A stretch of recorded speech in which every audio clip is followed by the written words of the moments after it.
सो next question जो given है यहाँ पे, the first term of A P is 5, that means a is equal to 5 given है आपको, clear. And the last term यानी a n या लास्ट टर्म को हम एल से भी डिनोट करते हैं, क्या गिवन है 45 एंड सम इज गिवन है, यानी सम गिवन है मतलब sum of n terms given है यहाँ पे कितना 400 गिवन है। Now we have to find the number of terms and the common difference, कि डेट मीन्स आपको फाइंड करना है टोटल कितने नंबर ऑफ टर्म्स है एंड द कॉमन डिफरेंस क्या है, ये आपको फाइंड करनी है। तो चलिए करते हैं। यहाँ पे गिवन जो था सम ऑफ एन टर्म्स क्या गिवन था आपका 400, तो सम ऑफ एन टर्म्स का फॉर्मूला मैं यहाँ पे यूज़ करूँगा, क्या होता है n/2 2a प्लस n-1d। एक और फार्मूला होता था n/2 a प्लस an यानी लास्ट टर्म्स। अब देखो क्वेश्चन में क्या गिवन था, यहाँ पे an गिवन है, a गिवन है, n का वैल्यू पूछा गया था, sn भी गिवन है, तो मैं ये इस फार्मूला का यूज़ करूँगा, इस वाले को नहीं यूज़ करूँगा।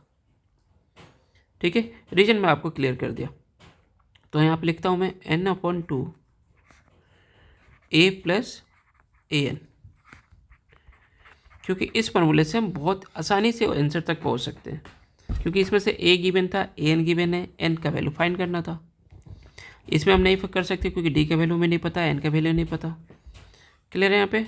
सो n/2 a का वैल्यू गिवन है 5 और an का वैल्यू गिवन है 45, क्लियर, इज इक्वल टू 400। अब देखो n के साथ यहाँ पे 2 क्या डिवीजन में, इसको राइट साइड शिफ्ट कर देता हूँ, और ये 5 + 45 क्या हो गया आपका 50, इज इक्वल टू 400, और जो 2 यहाँ पे आया था इस साइड क्या होगा मल्टीप्लाई में आ गया, तो n इक्वल क्या हो जाएगा 400 इंटू 2, n यहाँ पे 50 यहाँ पे मल्टीप्लीकेशन बता, इस साइड आएगा तो क्या हो गया डिवाइड में। सो n की वैल्यू क्या होगी, 0 से 0 हमने क्रॉस किया, 5 से 40 8 टाइम्स से मैं 8 इंटू 2 16, n की वैल्यू आपको निकल चुकी है 16।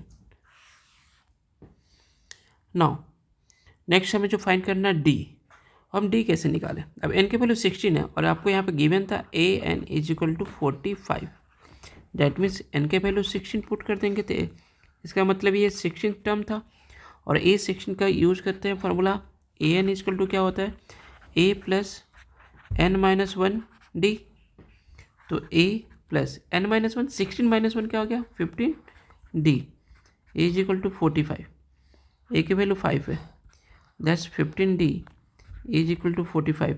सो 15d इज इक्वल टू क्या होगा, 5 को इधर शिफ्ट कर दो, 45 - 5, 15d is equal to 40 and d is equal to क्या मिलेगा 40 डिवाइड बाई 15।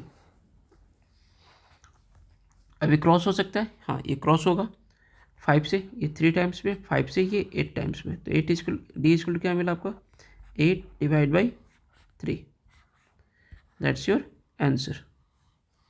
ठीक है, नेक्स्ट क्वेश्चन नेक्स्ट वीडियो में, तब तक के लिए बाय।